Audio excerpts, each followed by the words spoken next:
Hello friend, welcome to SKP learning.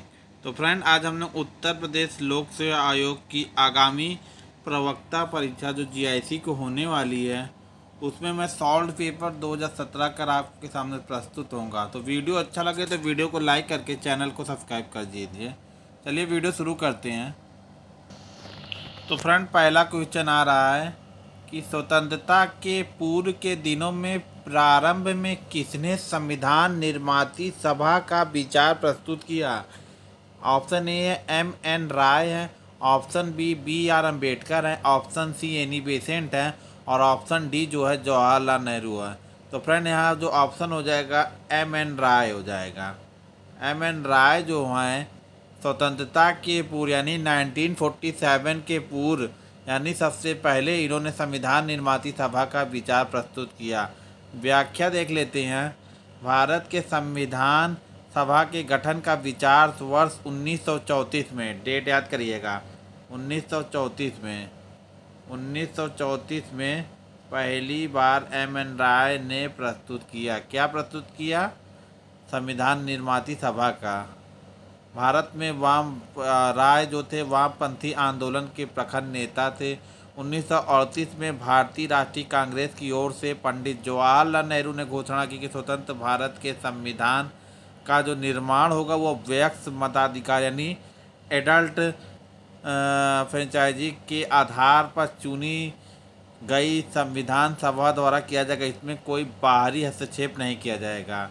इस प्रकार ये व्याख्या हो गई। नेक्स्ट देखिएगा, सुमेलित कीजिए कौन सही नहीं है। कर्नाटक का प्रथम युद्ध हुआ था सन 1746 से 48। सेकेंड ऑप्शन कह रहा है कि कर्नाटक का द्वितीय युद्ध हुआ था 1750 से 52। थर्ड ऑप्शन सी ऑप्शन कह रहा है कि कर्नाटक का तृतीय युद्ध हुआ था 1758 से 63। और ऑप्शन डी है कि पानीपत का तृतीय युद्ध 1761 में हुआ था। तो इसमें क्वेश्चन पूछ रहा है सुमेलित नहीं है, तो यहाँ पे जो राइट ऑप्शन हो जाएगा सुमेलित ये नहीं है, क्योंकि कर्नाटक का जो द्वितीय युद्ध हुआ तो वो 1749 से शुरू होकर और 1754 तक गया। इस प्रकार option B is the wrong answer in this question. चलिए व्याख्या भी देख लेते हैं। प्रश्नगत सभी विकल्पों में से विकल्प बी में दिया गया सुमेलन सही नहीं है, क्योंकि कर्नाटक का द्वितीय युद्ध 1750 में नहीं वरन 1749 से 54 के मध्य लड़ा गया। कर्नाटक का प्रथम युद्ध 1746-48, द्वितीय युद्ध 1749 से 54, तृतीय युद्ध 1758 से 1763 और चतुर्थ युद्ध पानीपत का तृतीय युद्ध 1761। नेक्स्ट देखिएगा, लीलावती के लेखक थे। ए ऑप्शन है महावीराचार्य, बी ऑप्शन है हेमंताचार्य, सी ऑप्शन है भास्कराचार्य और डी है कालकाचार्य। तो लीलावती के जो लेखक हैं फ्रेंड, ये आपके भास्कराचार्य होंगे। इस प्रकार ऑप्शन सी राइट हो जाएगा। व्याख्या देख लेते हैं। भास्कराचार्य द्वारा रचित लीलावती एक सुव्यवस्थित प्रारंभिक पाठ्यक्रम है। आचार्य ने ज्योतिष के प्रतिनिधित्व ग्रंथ सिद्धांत शिरोमणि की रचना सख 1071 में की। लीलावती संस्कृत में रचित गणित और खगोल शास्त्र का एक प्राचीन ग्रंथ है। साथ ही यह सिद्धांत शिरोमणि का एक अंक भी है। यह पुस्तक उन्होंने अपनी लीलावती के नाम पर लिखा था। तो ये पूरी व्याख्या हो गई किस पे आधारित थी, तो यह गणित और खगोल शास्त्र का एक प्राचीन ग्रंथ है। और यह किसके नाम पर पड़ा, तो यह जो है भास्कराचार्य की पुत्री थी लीलावती के नाम पर पड़ा। तो इस प्रकार पूरी व्याख्या का डिटेल वर्णन इसमें आप देख सकते हैं। नेक्स्ट देखिएगा, वाराणसी को निम्नलिखित में से किसने अपनी द्वितीय राजधानी बनाया? ए अजातशत्रु है, बी कालाशोक है और सी महापद नंद है और डी शिशुनाग वंश है। तो यहाँ पे जो राइट आंसर हो जाएगा अजातशत्रु। अजातशत्रु ने पाटलिपुत्र के साथ साथ वाराणसी को भी अपनी राजधानी बनाया। पूरी व्याख्या देखते हैं। बिंबिसार का पुत्र अजातशत्रु ने मगध की राजधानी अपने पिता की हत्या करके प्राप्त की थी और अपनी द्वितीय राजधानी वाराणसी को बनाया। अपने पिता के समान ही उसने ही साम्राज्य विस्तार की नीति को अपनाया और साम्राज्य की सीमाओं को चरम उत्कर्ष तक पहुंचाया और इसके राज्य में अंग थे और क्या थे इधर देखिएगा, अंग थे, लिच्छवी थी, वज्र थे। यहाँ आप लोग लिच्छवी कर लीजिएगा, लिच्छवी थे, वज्र थे। कौशल काशी जनपद को अपने राज्य में मिलाकर एक विशाल साम्राज्य को स्थापित किया। गंगा और सोन नदी के उद्गम पर पाटलिपुत्र नगर की स्थापना उसी के द्वारा की गई। नेक्स्ट देखिएगा, एका आंदोलन का प्रारंभ किया गया। ए महाराष्ट्र के किसानों द्वारा, बी बंगाल के किसानों द्वारा, सी पंजाब के किसानों द्वारा और डी उत्तर प्रदेश के हरदोई, बाराबंकी एवं अन्य स्थानों के किसानों द्वारा। तो राइट ऑप्शन हो जाएगा उत्तर प्रदेश के हरदोई, बाराबंकी अन्य स्थानों पर किसानों द्वारा किया गया। व्याख्या देख लेते हैं। उत्तर प्रदेश के हरदोई, बाराबंकी, बहराइच व सीतापुर में जिले में लगान में वृद्धि एवं उपज के रूप में लगान वसूली को लेकर अवध के किसानों के द्वारा किया गया आंदोलन एका आंदोलन के नाम से जाना जाता है। इस आंदोलन में कुछ जमींदार शामिल थे। इस आंदोलन के प्रमुख नेता मदारी, पासी तथा सहदेव थे। याद रखिएगा, मदारी, पासी और सहदेव इस आंदोलन के प्रमुख नेता थे।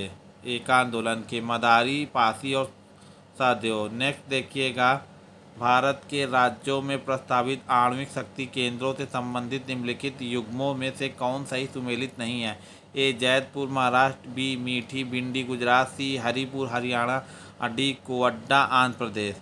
इस प्रकार आप मिलाएंगे तो इसका जो राइट आंसर हो जाएगा इसका जो राइट आंसर हो जाएगा हरिपुर हरियाणा। हरिपुर हरियाणा जो है इसका ऑप्शन हो जाएगा, सही सुमेलित नहीं है। बाकी सब जैतपुर महाराष्ट्र, मीठी भिंडी गुजरात, कोड्डा आंध्र प्रदेश सही है।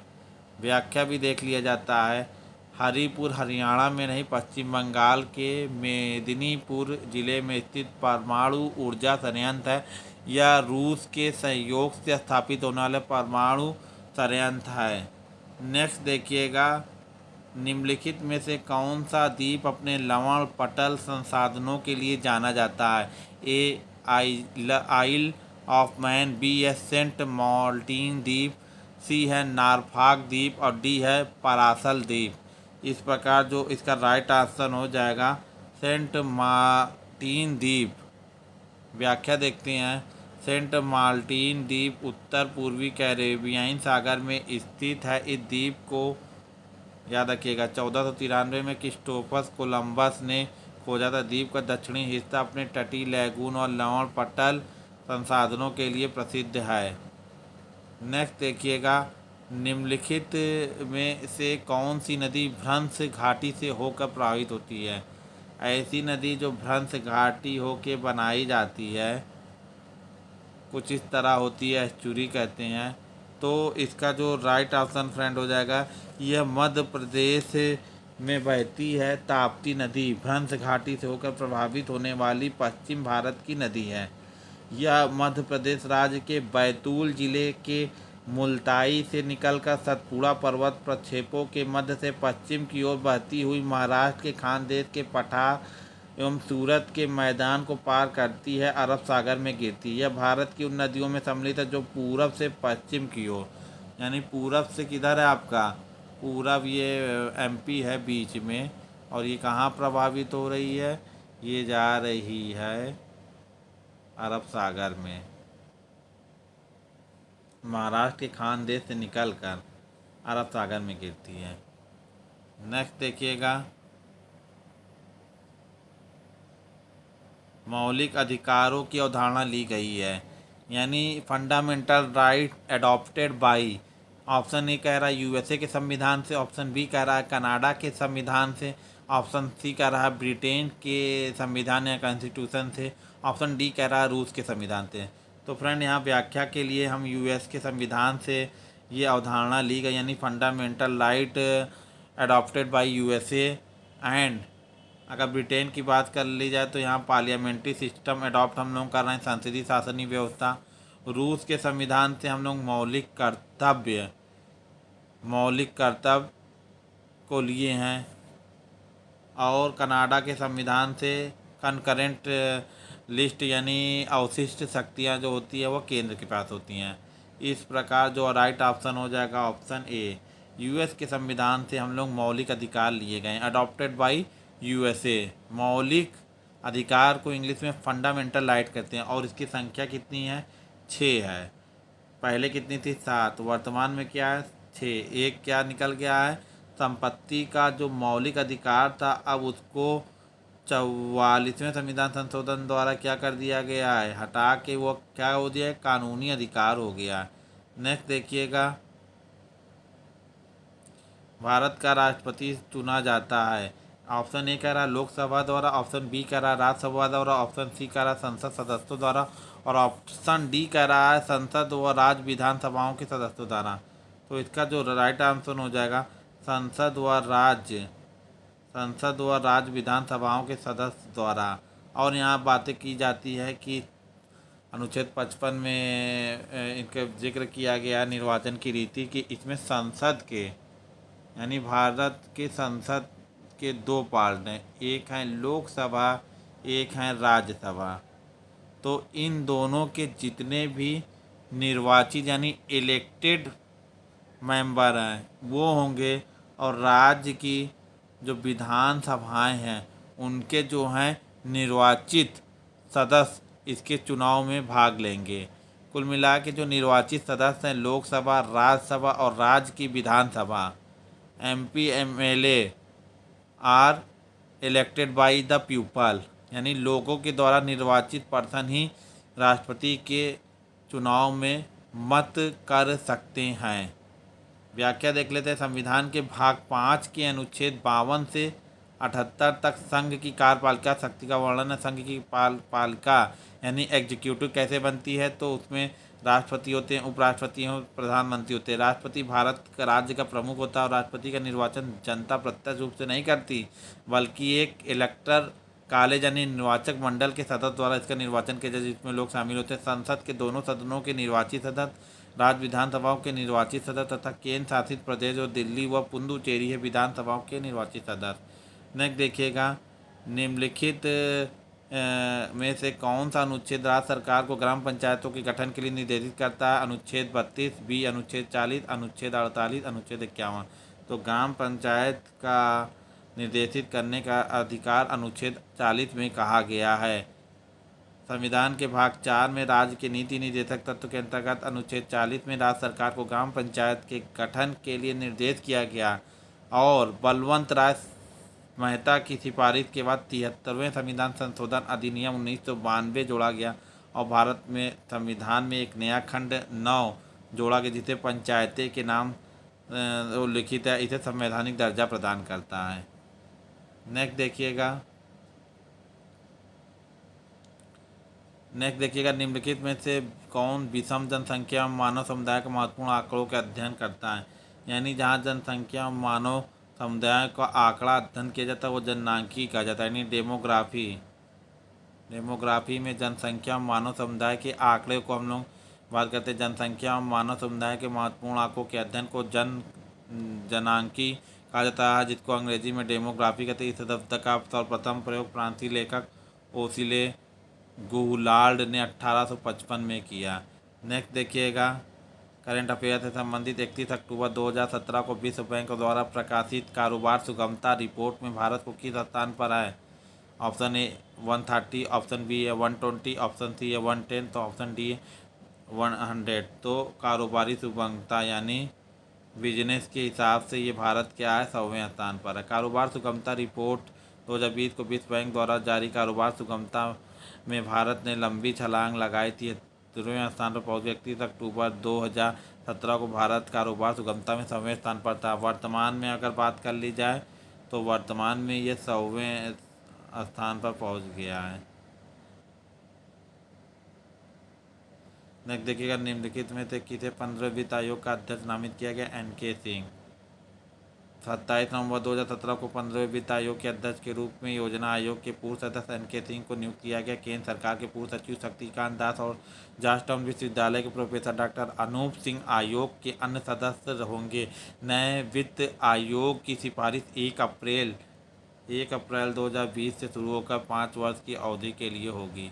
नेक्स्ट देखिएगा, निम्नलिखित में से कौन सा उद्दीपक फसल है? ए गेहूँ, बी मक्का, सी अरहर, डी चाय, तो क्या हो जाएगा, उद्दीपक फसल क्या है, ये है चाय।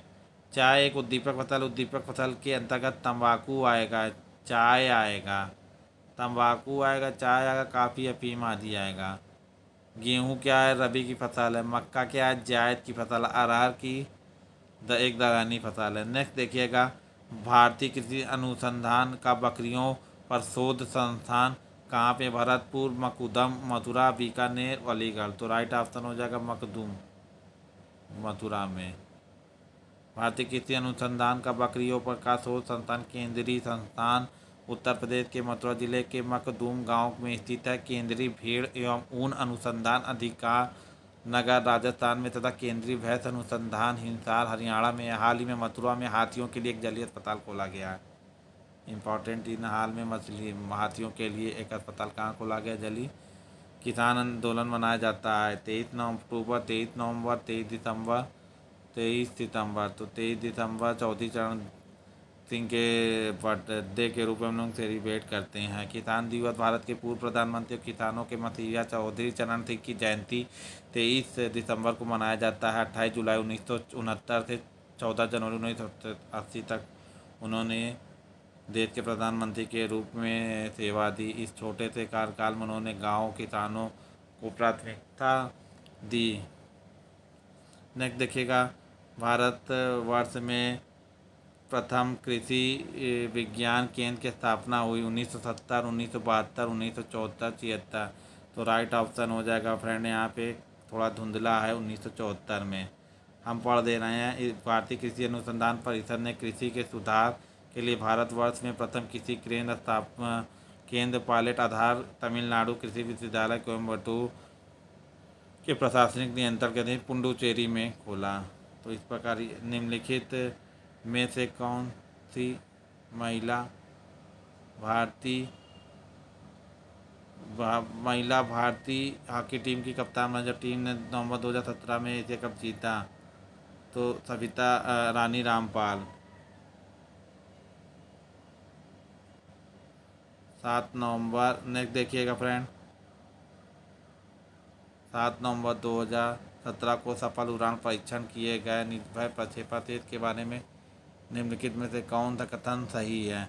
यह 1000 किलोमीटर की मारक सीमा तक नाभिकीय मुखासात को पहुंचा सकता है। यह जमीनी आक्रमण करने वाला क्रूज प्रक्षेपा था। यह पाकिस्तान के बराबर प्रक्षेपा का प्रभावी प्रत्युत्तर या एक पराध्वनिक प्रक्षेपास्त्र है। तो इसका जो कूट कूट मिलान करेंगे तो इस प्रकार ये 1 2 3 हो जाएगा। व्याख्या देखते हैं, 7 नवंबर 2017 को सफल उड़ान परीक्षण किए गए निर्भय प्रक्षेपास्त्र 1000 किलोमीटर की मारक क्षमता तक नाभिकीय मुख्यालय में पहुंच जाएगा। यह जमीनी आक्रमण करने वाला क्रूज प्रक्षेपास्त्र है, लेकिन यह एक पराध्वनिक प्रक्षेपास्त्र नहीं है, परंतु यह पाकिस्तान के बाबर प्रक्षेपास्त्र का प्रभावी प्रत्युत्तर है। तब विकल्प भी सही हो जाएगा।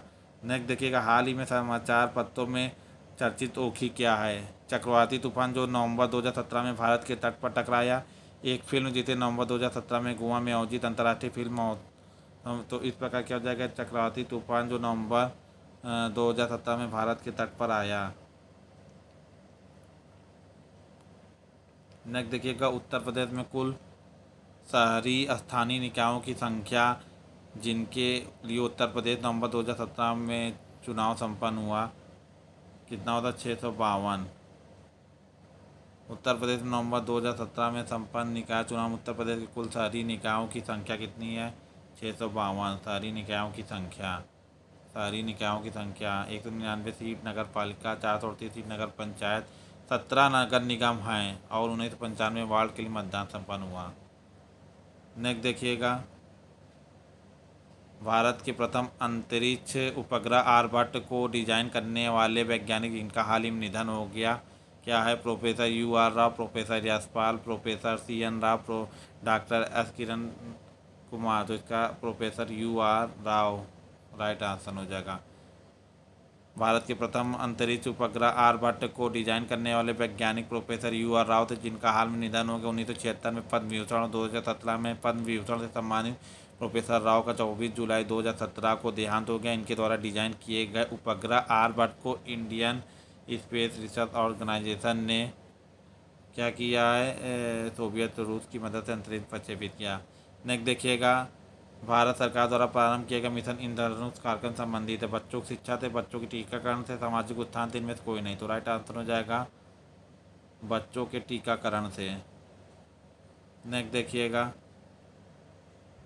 भारत सरकार के केंद्रीय स्वास्थ्य परिवार कल्याण मंत्रालय द्वारा शुरू किया गया एक मिशन इंद्रधनुष का संबंध बच्चों के टीकाकरण से है। इंद्रधनुष के 7 रंगों के समान इस मिशन धनुष का मुख्य उद्देश्य सन 2020 तक उन सभी बच्चों का टीकाकरण कराना है जिनके टीके नहीं लग पाए थे या जिन्हें 7 तरह की बीमारियों को रोकने वाले टीके सही तरह से नहीं लगे। यह मिशन 25 दिसंबर 2014 को केंद्रीय स्वास्थ्य मंत्रालय द्वारा सुशासन दिवस यानी अटल बिहारी वाजपेयी के जन्म दिवस के अवसर पर लॉन्च हुआ।